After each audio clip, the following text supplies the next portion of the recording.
সিঙ্গুরের মাটি থেকেই উত্থান হয়েছিল তৃণমূল কংগ্রেসের।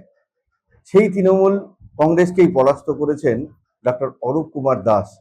সেই মাটিতেই গেরুয়া আবির খেলেছেন, সেই মাটিতেই পতাকা পুঁতেছেন বিজেপি। আজ সরাসরি কথা বলে নেব ডাক্তারবাবুর সাথে। ডাক্তারবাবু, কেটি বাংলা আপনাকে স্বাগত। নমস্কার। ডাক্তারবাবু, জেতার আগে প্রতিশ্রুতি দিয়েছিলেন না খাউঙ্গা না খানে দুঙ্গা, এখনো কি একই? আমরা তো গণতন্ত্রের একটা পিলার। আপনারা সিঙ্গুরে রেগুলার যাচ্ছেন, এখন গিয়ে মানুষকে জিজ্ঞেস করবেন মানুষ কেমন আছে, কেমন উপলব্ধি করছে, সেখানেই উত্তর মিলবে। ওখানে হেভিওয়েট বেচারাম মান্না, যাকে আপনি হারিয়েছেন।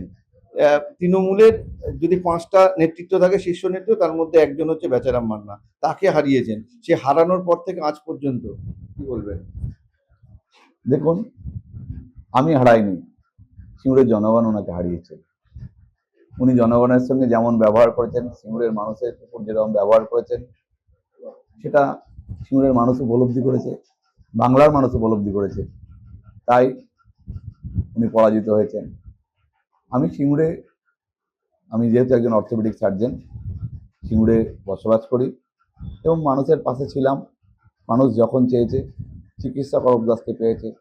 আমার ক্ষুদ্র গণ্ডির মধ্যে থেকে মানুষকে যতটা সম্ভব মানুষের পাশে থাকার চেষ্টা করেছি বিগত দিনে। তার ফলস্বরূপ আরেকটা হচ্ছে সবচেয়ে বড় ব্যাপার, আমাদের ভারতের যশস্বী প্রধানমন্ত্রী, তার ক্রিয়া, তার কর্ম, তার উন্নয়ন সব কিছু দেখে মানুষ আমাদের জয়যুক্ত করেছে সিঙ্গুরে মাটিতে। শুধু কি মানুষ তার উপরে বিতৃষ্ণা জন্মেছে সেই কারণে কি জয়, না এসআইআরও এখানে একটা ভূমিকা নিয়েছে? এসআর সিঙ্গুরের মাটিতে কোনো প্রভাব না ফেললেও পশ্চিমবাংলার মাটিতে এসআর এর গুরুত্ব কি সেটা সিঙ্গুরের মানুষ উপলব্ধি করতে পেরেছে। যে বাইরে থেকে আসা মানুষ আজকে বাংলার বিভিন্ন জায়গায় তারা বাস করছে, সেটা এদেশের লোক না হয়েও আমাদের খাবার, আমাদের কর্ম, আমাদের মাটি ব্যবহার করছে। সিঙ্গুরের মানুষ সচেতন, তারা উপলব্ধি করতে পেরেছে যে এই মাটিতে দুদিন পর এই সমস্ত লোকেরাও আরো থাবা বসাবে। সেটা একটা ফ্যাক্টর।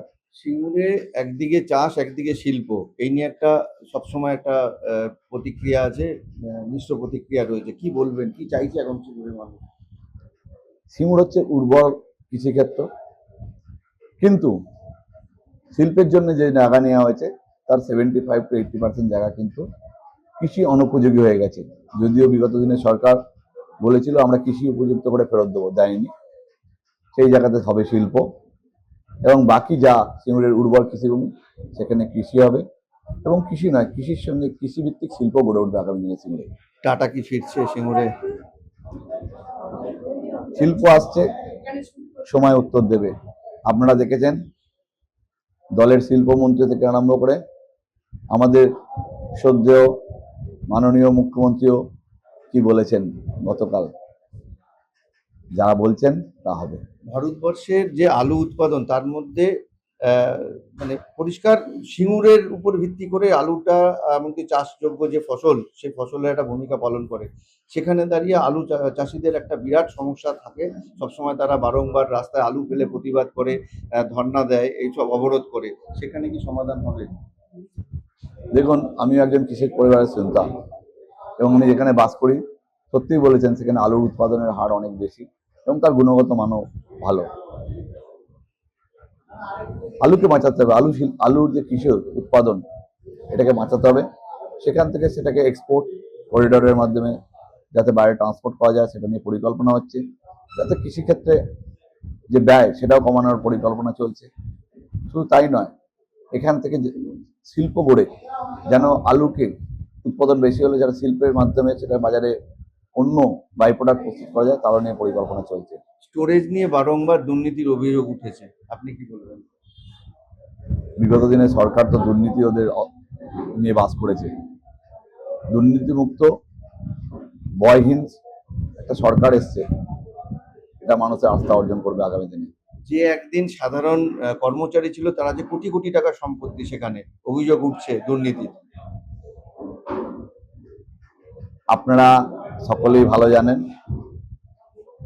যে কি ছিলেন, কি হয়েছেন, এবং তার উত্তর মানুষ দিয়েছেন। আপনি এখন ওখানকার বিধায়ক, আগামী দিনে কি কাজ করবেন?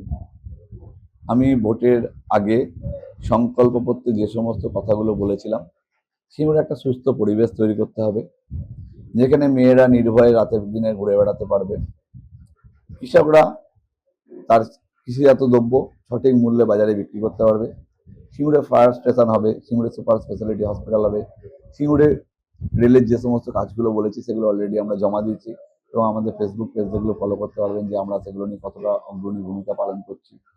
এবং সিঙ্গুরে যে শিল্প হবে সেটা আমি যেমন বলছি, শিল্পমন্ত্রী বলছেন, মাননীয় মুখ্যমন্ত্রী বলছেন। ডাক্তারবাবু, শেষ প্রশ্ন, একদিকে চিকিৎসক, একদিকে বিধানসভার চাপ, কিভাবে সামলাচ্ছেন? দেখুন, আমার মধ্যবিত্ত কৃষক পরিবার থেকে চিকিৎসক হয়ে ওঠা, চিকিৎসকের কোনোদিন ছেড়ে বেরোনো যাবে না, এটাই উপর ভিত্তি করে আজকে আমার পরিচিতি, এবং এটা করে আমি আনন্দ পাই। এর থেকে বড় সেবামূলক কোনো প্রফেশন হতে পারে না। এটা সঙ্গে থাকবে, তার সঙ্গে মানুষের বৃহত্তর সেবার জন্য এই রাজনৈতিক ময়দানে এসে বিধায়ক হয়েছি, সমাজকে সুস্থ করার লক্ষ্য নিয়ে কাজ করব। সমাজকে সুস্থ করাই হচ্ছে তার লক্ষ্য। কোটি কোটি টাকার তছরূপ হয়েছে, যেমন এলাকাবাসী জানাচ্ছেন। বিধায়কও কিন্তু একই কথা বলছেন, বিগত সরকার দুর্নীতিযুক্ত। সুতরাং সিঙ্গুরে আসতে হবে শিল্পকে, তার ব্যবস্থা তিনি শুরু করেছেন। আগামী দিনে আলু চাষিরাও থাকবে নিরাপদে। হুগলির সিঙ্গুর থেকে অমল চক্রবর্তী, কেটিভি বাংলা।